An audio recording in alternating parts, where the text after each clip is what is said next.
Amigos, les dejo un fragmento del libro de la venerable Sor María de Jesús de Ágreda, titulado Mística Ciudad de Dios. Dicha monja tuvo visiones místicas. Su cuerpo ha quedado incorrupto. El fragmento que veremos hoy es sobre el momento en que Dios comunica a los ángeles de la creación del hombre, comunicándoles que la segunda persona de la Santísima Trinidad se hará hombre. Ojalá y les guste.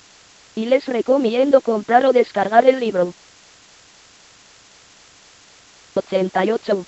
En segundo lugar, les manifestó Dios había de criar una naturaleza humana y criaturas racionales inferiores, para que amasen, temiesen y reverenciasen a Dios, como a su autor y bien eterno, y que a esta naturaleza había de favorecer mucho, y que la segunda persona de la misma Trinidad Santísima se había de humanar y hacerse hombre, levantando a la naturaleza humana a la unión hipostática y persona divina, y que a aquel supuesto hombre y Dios habían de reconocer por cabeza, no solo en cuanto Dios, pero juntamente en cuanto hombre, y le habían de reverenciar y adorar, y que los mismos ángeles habían de ser sus inferiores en dignidad y gracias y sus siervos. Y les dio inteligencia de la conveniencia y equidad, justicia y razón, que en esto había, porque la aceptación de los merecimientos previstos de aquel hombre y Dios les había merecido la gracia que poseían y la gloria que poseerían, y que para gloria de él mismo habían sido criados ellos y todas las otras criaturas lo serían, porque a todas había de ser superior, y todas las que fuesen capaces de conocer y gozar de Dios, habían de ser pueblo y miembros de aquella cabeza, para reconocerle y reverenciarle. Y de todo esto se les dio luego mandato a los ángeles. 89. A este precepto todos los obedientes y santos ángeles se rindieron y prestaron ascenso y obsequio con humilde y amoroso afecto de toda su voluntad, pero Lucifer con soberbia y envidia resistió y provocó a los ángeles, sus secuaces, a que hicieran lo mismo, como de hecho lo hicieron, siguiéndole a él y desobedeciendo al divino mandato. Persuadióles el mal príncipe que sería su cabeza y que tendrían principado independiente y separado de Cristo. Tanta ceguera pudo causar en un ángel la envidia y soberbia y un afecto tan desordenado, que fuese causa y contagio para comunicar a tantos el pecado. 90. Aquí fue la gran batalla, que San Juan dice, Apocalipsis 12:7, sucedió en el cielo, porque los ángeles obedientes y santos, con ardiente celo de defender la gloria del Altísimo y la honra del Verbo humanado previsto, pidieron licencia y como beneplácito al Señor para resistir y contradecir al dragón, y les fue concedido este permiso. Pero sucedió en esto otro misterio, que cuando se les propuso a todos los ángeles habían de obedecer al Verbo humanado, se les puso otro tercero precepto, de que habían de tener juntamente por superior a una mujer, en cuyas entrañas tomaría carne humana este unigénito del Padre, y que esta mujer había de ser su reina y de todas las criaturas y que se había de señalar y aventajar a todas, angélicas y humanas, en los dones de gracia y gloria. Los buenos ángeles, en obedecer este precepto del Señor, adelantaron y engrandecieron su humildad y con ella le admitieron y alabaron el poder y sacramentos del Altísimo, pero Lucifer y sus confederados, con este precepto y misterio, se levantaron a mayor soberbia y desvanecimiento, y con desordenado furor apeteció para sí la excelencia de ser cabeza de todo el linaje humano y órdenes angélicos y que, si había de ser mediante la unión hipostática, fuese con él. 91. Y en cuanto al ser inferior a la madre del Verbo humanado y Señora nuestra, lo resistió con horrendas blasfemias, convirtiéndose en desbocada indignación contra el autor de tan grandes maravillas, y provocando a los demás, dijo este dragón, injustos son estos preceptos y a mi grandeza se le hace agravio, y a esta naturaleza, que tú, Señor, miras con tanto amor y propones favorecerla tanto, yo la perseguiré y destruiré y en esto emplearé todo mi poder y cuidado. Y a esta mujer, madre del Verbo, la derribaré del estado en que la prometes poner y a mis manos perecerá tu intento. 92. Este soberbio desvanecimiento enojó tanto al Señor, que humillando a Lucifer le dijo, esta mujer, a quien no has querido respetar, te quebrantará la cabeza, Génesis 3:15, y por ella serás vencido y aniquilado. Y si por tu soberbia entrare la muerte en el mundo, Sabiduría 2:24, por la humildad de esta mujer entrará la vida y la salud de los mortales, y de su naturaleza y especie de estos dos gozarán el premio y coronas que tú y tus secuaces habéis perdido. Y a todo esto replicaba el dragón con indignada soberbia contra lo que entendía de la divina voluntad y sus decretos. Amenazaba a todo el linaje humano. Y los ángeles buenos conocieron la justa indignación del Altísimo contra Lucifer y los demás apóstatas y con las armas del entendimiento, de la razón y verdad peleaban contra ellos. 93. Obró aquí el Todopoderoso otro misterio maravilloso, que habiéndoles manifestado por inteligencia a todos los ángeles el sacramento grande de la unión hipostática, les mostró la Virgen Santísima en una señal o especie, al modo de nuestras visiones imaginarias, según nuestro modo de entender. Y así les dio a conocer y representó la humana naturaleza pura en una mujer perfectísima, en quien el brazo poderoso del Altísimo había de ser más admirable que en todo el resto de las criaturas, porque en ella depositaba las gracias y dones de su diestra en grado superior y eminente. Esta señal y visión de la Reina del Cielo y Madre del Verbo humanado fue notoria y manifiesta a todos los ángeles buenos y malos. Y los buenos a su vista quedaron en admiración y cánticos de alabanza y desde entonces comenzaron a defender la honra de Dios humanado y su Madre Santísima, armados con este ardiente celo y con el escudo inexpugnable de aquella señal. Y, por el contrario, el dragón y sus aliados concibieron implacable furor y saña contra Cristo y su Madre Santísima, y sucedió todo lo que contiene el Apocalipsis 12 del Apocalipsis, cuya declaración, como se me ha dado, pondré en el que se sigue. Capítulo 8. Que prosigue el discurso de arriba con la explicación del capítulo 12 del Apocalipsis. 94. La letra de este capítulo del Apocalipsis dice, apareció en el cielo una gran señal, una mujer cubierta del sol y debajo de sus pies la luna y una corona de 12 estrellas en su cabeza, y estaba preñada y pariendo daba voces y era atormentada para parir. Y fue vista otra señal en el cielo, y vióse un dragón grande rojo, que tenía 7 cabezas y 10 cuernos y 7 diademas en sus cabezas, y su cola arrastraba la tercera parte de las estrellas del cielo y las arrojó en la tierra, y el barra diagonal inversa dragón estuvo delante de la mujer, que había de parir, para que en pariendo se tragase el hijo. Y parió un hijo varón, que había de regir las gentes con vara de hierro, y fue arrebatado su hijo para Dios y para su trono, y la mujer huyó a la soledad, donde tenía lugar aparejado por Dios, para que allí la alimenten 1260 días. Y sucedió una gran batalla en el cielo, Miguel y sus ángeles peleaban con el dragón y peleaba el dragón y sus ángeles, y no prevalecieron y de allí adelante no se halló lugar suyo en el cielo. Y fue arrojado aquel dragón, serpiente antigua que se llama Diablo y Satanás, que engaña a todo el orbe, y fue arrojado en la tierra y sus ángeles fueron enviados con él. Y oí una gran voz en el cielo, que decía, ahora ha sido hecha la salud y la virtud y el reino de nuestro Dios y la potestad de su Cristo, porque ha sido arrojado el acusador de nuestros hermanos, que los acusaba ante nuestro Dios de día y de noche. Y ellos le han vencido por la sangre del Cordero y palabras de sus testimonios y pusieron sus almas hasta la muerte. Por esto os alegrad, cielos, y los que habitáis en ellos. Ay de la tierra y mar, porque a vosotros ha bajado el diablo, que tiene grande ira, sabiendo que tiene poco tiempo.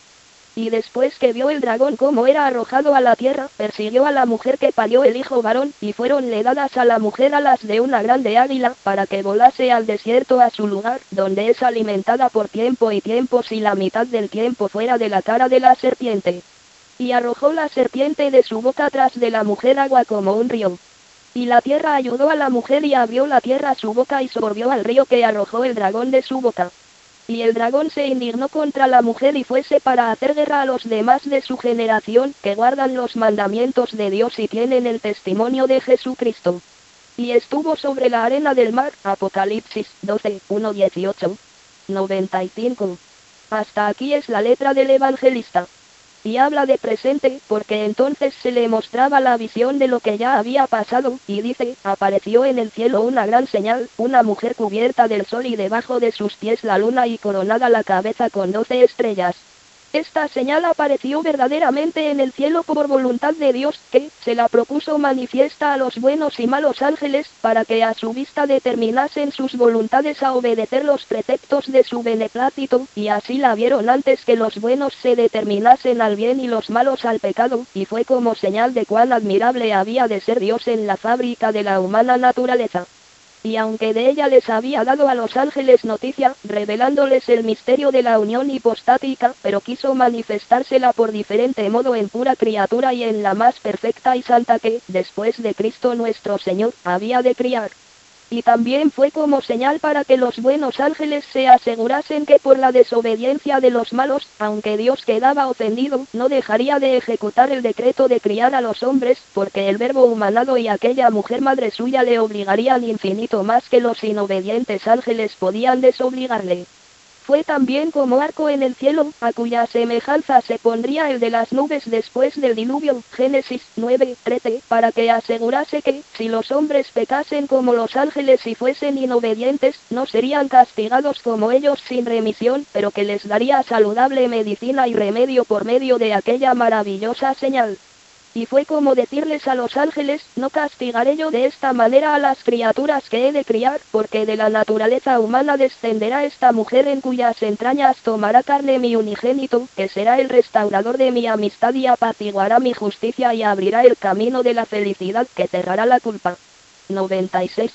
En testimonio de esto, el Altísimo, a la vista de aquella señal, después que los ángeles inobedientes fueron castigados, se mostró a los buenos ángeles como desenojado y aplacado de la ira que la soberbia de Lucifer le había ocasionado y, a nuestro entender, se recreaba con la presencia de la Reina del Cielo, representada en aquella imagen, dando a entender a los ángeles santos que pondría en los hombres,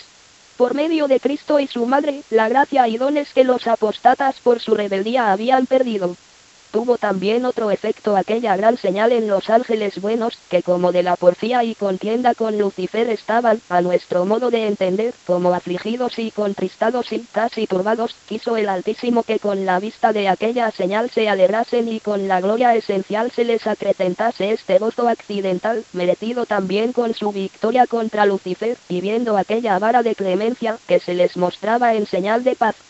Esther 4:11, conociesen luego que no se entendía con ellos la ley del castigo, pues habían obedecido a la divina voluntad y a sus preceptos.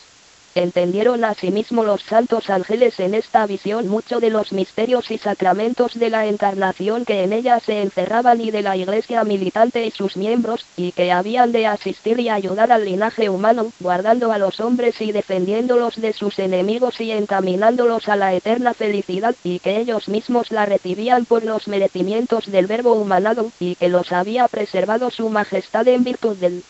mismo Cristo, previsto en su mente divina. 97.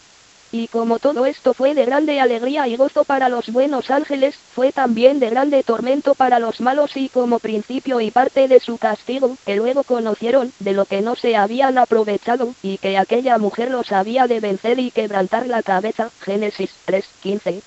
Todos estos misterios, y muchos que no puedo explicar, comprendió el evangelista en este capítulo y más en esta señal grande, aunque lo refiere en oscuridad y enigma, hasta que llegase el tiempo.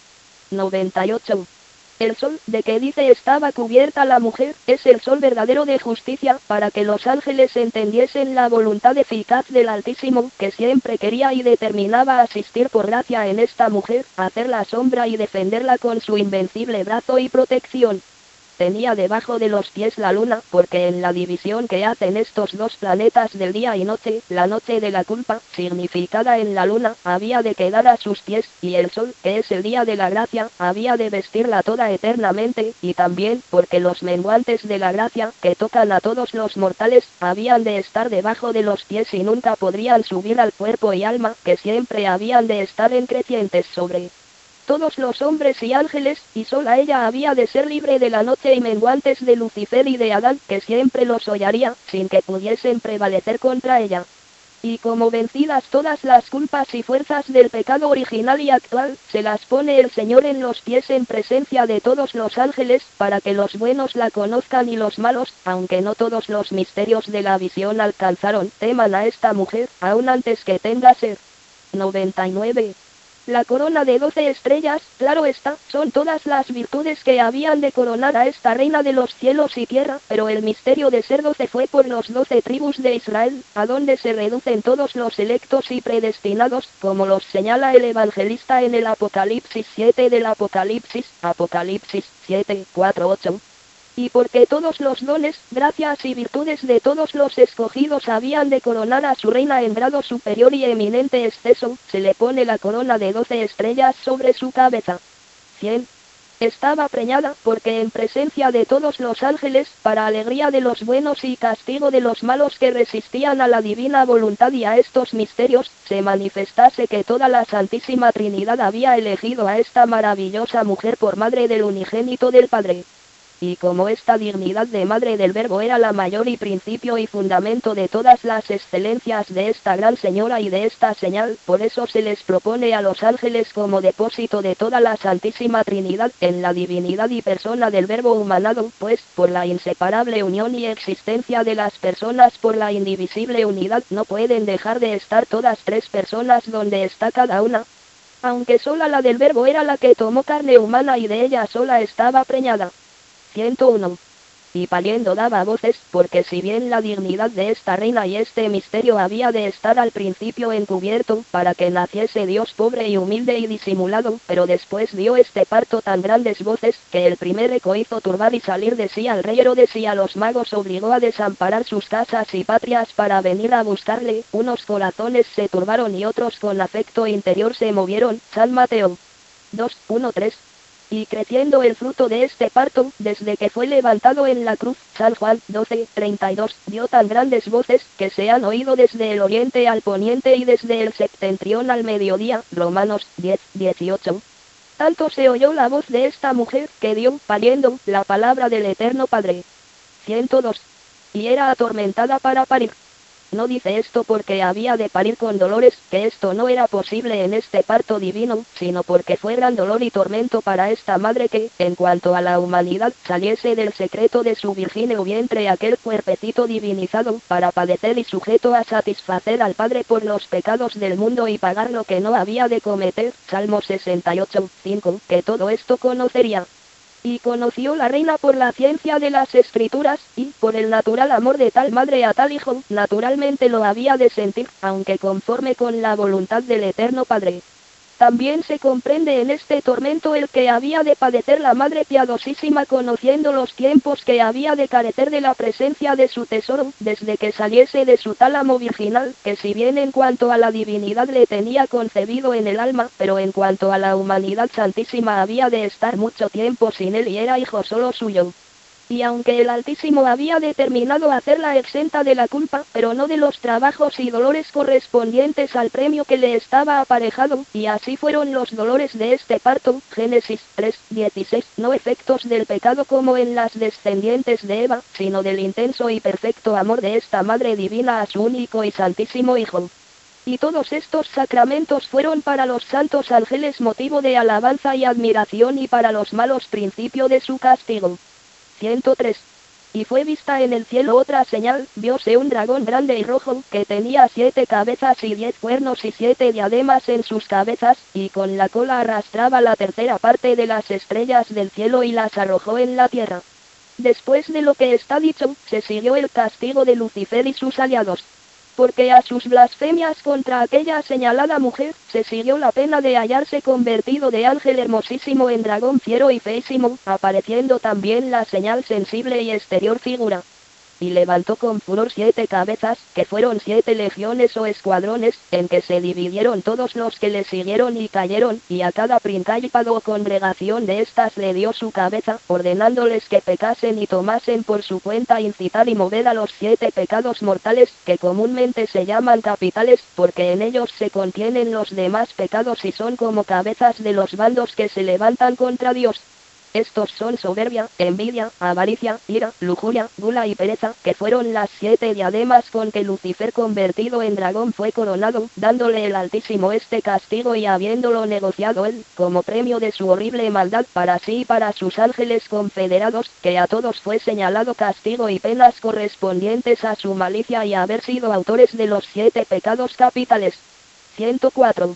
Los 10 cuernos de las cabezas son los triunfos de la iniquidad y malicia del dragón y la glorificación y exaltación arrogante y vana que él se atribuye a sí mismo en la ejecución de los vicios. Y con estos depravados afectos, para conseguir el fin de su arrogancia, ofreció a los infelices ángeles su depravada y venenosa amistad y fingidos principados, mayorías y premios. Y estas promesas, llenas de bestial ignorancia y error, fueron la cola con que el dragón arrastró la tercera parte de las estrellas del cielo, que los ángeles estrellas eran y, si perseveraran, lucieran después con los demás ángeles y justos, como el sol, en perpetuas eternidades. Daniel 12:3, pero arrojólos, JDS 1:6, el castigo merecido en la tierra. De su desdicha hasta el centro de ella, que es el infierno, donde carecerán eternamente de luz y de alegría. 105. Y el dragón estuvo delante de la mujer, para tragarse al hijo que pariese. La soberbia de Lucifer fue tan desmedida que pretendió poner su trono en las alturas, Isaías 14:13-14, y con sumo desvanecimiento dijo en presencia de aquella señalada mujer: ese hijo, que ha de parir esa mujer, es de inferior naturaleza a la mía, yo le tragaré y perderé, y contra él levantaré bando que me siga, y sembraré doctrinas contra sus pensamientos. Y leyes que ordenaré, y le haré perpetua guerra y contradicción. Pero la respuesta del Altísimo Señor fue, que aquella mujer había de parir un hijo varón que había de regir las gentes con vara de hierro. Y este varón, añadió el Señor, será no solo hijo de esta mujer, sino también hijo mío, hombre y Dios verdadero, y fuerte, que vencerá tu soberbia y quebrantará tu cabeza. Será para ti, y para todos los que te oyeren y siguieren, juez poderoso, que te mandará con vara de hierro, Salmo 2:9, y desvanecerá todos tus altivos y vanos pensamientos. Y será este hijo arrebatado a mi trono, donde se asentará a mi diestra y juzgará, y le pondré a sus enemigos por peana de sus pies, Salmo 109:1, para que triunfe de ellos, y será premiado como hombre justo y que, siendo Dios, ha obrado tanto por sus criaturas, y todos le conocerán y darán reverencia y gloria, Apocalipsis 5:13, y tú, como el más infeliz, conocerás cuál es el día de la ira. Sof 1:15, del Todopoderoso, y esta mujer será puesta en la soledad, donde tendrá lugar aparejado por mí. Esta soledad a donde huyó esta mujer, es la que tuvo nuestra gran reina, siendo única y sola en la suma santidad y exención de todo pecado, porque, siendo mujer de la común naturaleza de los mortales, sobrepujó a todos los ángeles en la gracia y dones y merecimientos que con ellos alcanzó. Y así huyó y se puso en una soledad entre las puras criaturas, que es única y sin semejante en todas ellas, y fue tan lejos del pecado esta soledad, que el dragón no pudo alcanzarla de vista, ni desde su concepción la pudo divisar.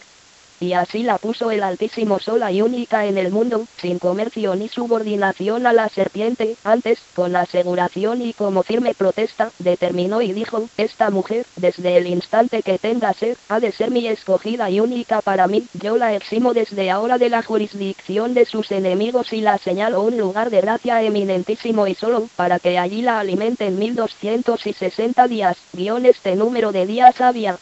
de estar la reina del cielo en un estado altísimo de singulares beneficios interiores y espirituales y mucho más admirables y memorables, y esto fue en los últimos años de su vida, como en su lugar con la divina gracia diré, Confedinfra página 3, libro octavo, Apocalipsis 8 y 11, y en aquel estado fue alimentada tan divinamente, que nuestro entendimiento es muy limitado para conocerlo. Y porque estos beneficios fueron como fin a donde se ordenaban los demás de la vida de la reina del cielo y el remate de ellos, por eso fueron señalados estos días determinadamente por el evangelista. Mística ciudad de Dios, parte 10. 612. Esposo y señor mío, respondió la reina, si de la mano liberalísima del muy alto recibimos tantos bienes de gracia, razones que con alegría recibamos los trabajos temporales. Job 2:10. Con nosotros llevaremos al Criador de cielo y tierra, y si nos ha puesto cerca de sí mismo, ¿qué mano será poderosa para ofendernos, aunque sea del rey Herodes? Y donde llevamos a todo nuestro bien y el sumo bien, el tesoro del cielo, a nuestro dueño, nuestra guía y luz verdadera, no puede ser destierro, pues él es nuestro descanso, parte y patria, todo lo tenemos con su compañía, vamos a cumplir su voluntad. Llegaron María Santísima y San José a donde estaba en una cuna el infante Jesús, que no acaso dormía en aquella ocasión. Descubrióle la divina madre y no despertó porque aguardó aquellas tiernas y dolorosas palabras de su amada: huye, querido mío, y sea como el cervatillo y el cabrito por los montes aromáticos. Canto 8:14, venid, querido mío, salgamos fuera, vamos a vivir en las villas. Cant 7:11. Dulce amor mío, añadió la tierna madre, cordero mansísimo, vuestro poder no se limita por el que tienen los reyes de la tierra, pero queréis con altísima sabiduría encubrirle por amor de los mismos hombres. ¿Quién de los mortales puede pensar, bien mío, que os quitará la vida, pues vuestro poder aniquila el suyo? Si vos la dais a todos, ¿por qué os la quitan? Si los buscáis para darles la que es eterna, como ellos quieren daros muerte. Pero, ¿quién comprenderá los ocultos secretos de vuestra providencia? Señor y lumbre de mi alma, dadme licencia para que os despierte, que si vos dormís, vuestro corazón vela. Cant 5, 2. 613. Algunas razones semejantes a estas dijo también el Santo José, y luego la Divina Madre, hincadas las rodillas, despertó y tomó en sus brazos al dulcísimo infante, y él, para enternecerla más y mostrarse verdadero hombre, lloró un poco. Oh maravillas del Altísimo en cosas tan pequeñas a nuestro flaco juicio, mas luego se acalló, y pidiéndole la bendición su purísima Madre y San José se la dio el niño. Viéndolo entrambos, y cogiendo sus pobres mantillas en la caja que las trajeron, partieron sin dilación a poco más de medianoche, llevando el jumentillo en que vino la reina desde Nazaret, y con toda prisa caminaron hacia Egipto, como diré en el capítulo siguiente. 614.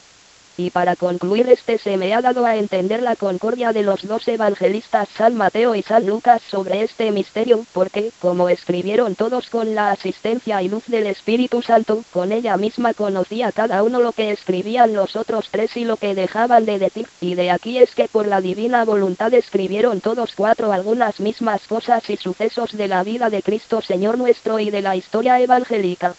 Y en otras cosas escribieron unos lo que omitían otros, como consta del Evangelio de San Juan y de los demás.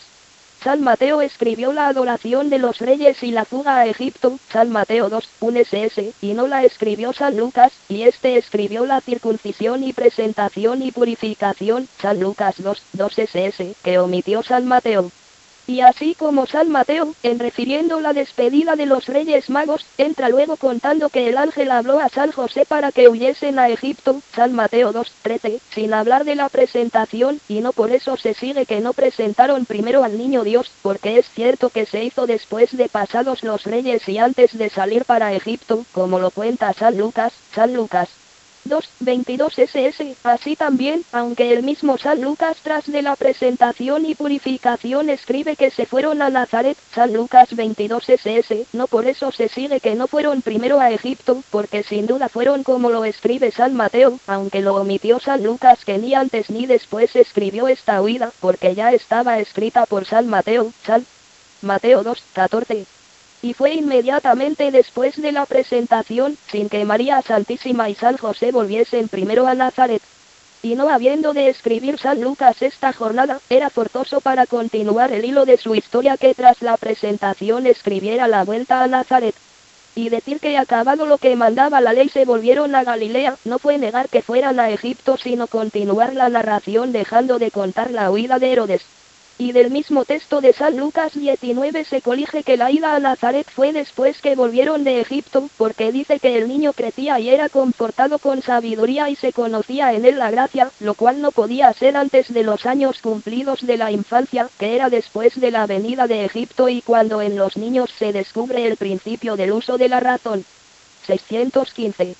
También se me ha dado a entender cuán estulto ha sido el escándalo de los infieles o incrédulos que comenzaron a tropezar en esta piedra angular, Cristo nuestro bien, desde su niñez, viéndole huir a Egipto para defenderse de Herodes, como si esto fuera falta de poder y no misterio para otros fines más altos que defender su vida de la crueldad de un hombre pecador.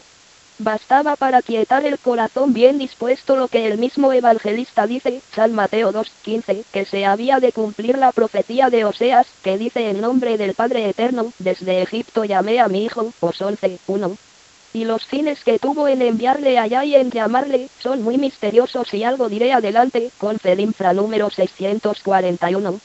Pero cuando todas las obras del Verbo humanado no fueran tan admirables y llenas de sacramentos, nadie que tenga sano juicio puede redarguir ni ignorar la suave providencia con que Dios gobierna las causas segundas, dejando obrar a la voluntad humana según su libertad, y por esta razón, y no por falta de poder, consiente en el mundo tantas injurias y ofensas de idolatrías, herejías y otros pecados que no son menores que el de Herodes.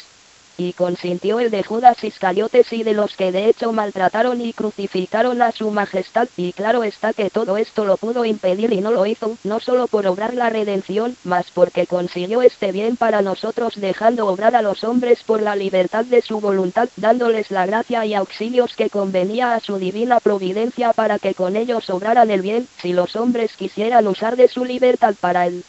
bien, como lo hacen para el mal. 616. Con esta misma suavidad de su providencia da tiempo y espera a la conversión de los pecadores, como se la dio a Herodes, y si usara de su absoluto poder e hiciera grandes milagros para atajar los efectos de las causas segundas, se confundiera el orden de la naturaleza y en cierto modo fuera contrario como autor de la gracia a sí mismo como autor de la naturaleza, y por esto los milagros han de ser raros y pocas veces, cuando hay causa o fin particular, que para esto los reservó Dios para sus tiempos oportunos, en que manifestase su omnipotencia y se conociese ser autor de todo y sin dependencia de las mismas cosas a quien dio el ser y da la conservación. Tampoco debe admirar que consintiese la muerte de los niños inocentes que degolló Herodes, San Mateo 2:16, porque en esto no convino defenderlos por milagro, pues aquella muerte les granjeó la vida eterna con abundante premio, y esta sin comparación vale más que la temporal, que se ha de posponer y perder por ella, y si todos los niños vivieran y murieran con la muerte natural por ventura, no todos fueran salvos. Las obras del Señor son justificadas y santas en todo, aunque no luego alcancemos nosotros las razones de su equidad, pero en el mismo Señor las conoceremos cuando le veamos cara a cara. Doctrina que me dio la Reina del Cielo María Santísima. 617. Hija mía, entre las cosas que para tu enseñanza debes advertir en este capítulo, sea la primera el humilde agradecimiento de los beneficios que recibes, pues entre las generaciones eres tan señalada y enriquecida con lo que mi hijo y yo hacemos contigo, sin merecerlo tú. Yo repetía muchas veces el verso de Santo Rey David, que daré al Señor por todo lo que me ha dado, Sal 115:12. Y con este afecto agradecido me humillaba hasta el polvo, juzgándome por inútil entre las criaturas. Pues si conoces que yo hacía esto, siendo madre verdadera del mismo Dios, pondera bien cuál es tu obligación, cuando con tanta verdad te debes confesar indigna y desmerecedora de lo que recibes, pobre para agradecerlo y pagarlo. Esta insuficiencia de tu miseria y debilidad has de suplir ofreciendo al Eterno Padre la hostia viva de su unigénito humanado y especialmente cuando le recibes sacramentado y le tienes en tu pecho, que en esto también imitarás a Santo Rey David, que después de la pregunta que decía de qué daría al Señor por lo que le había favorecido, el Señor respondía, el cáliz de la salud recibiré e invocaré el nombre del Altísimo, Sal 115:12. Has de recibir y obrar la salud de la salvación obrando lo que conduce a ella y dar el retorno con el perfecto proceder, invocar el nombre del Señor y ofrecerle su unigénito, que es el que obró la virtud y la salud y el que la mereció y puede ser retorno adecuado de lo que recibió el linaje humano y tú singularmente de su poderosa mano.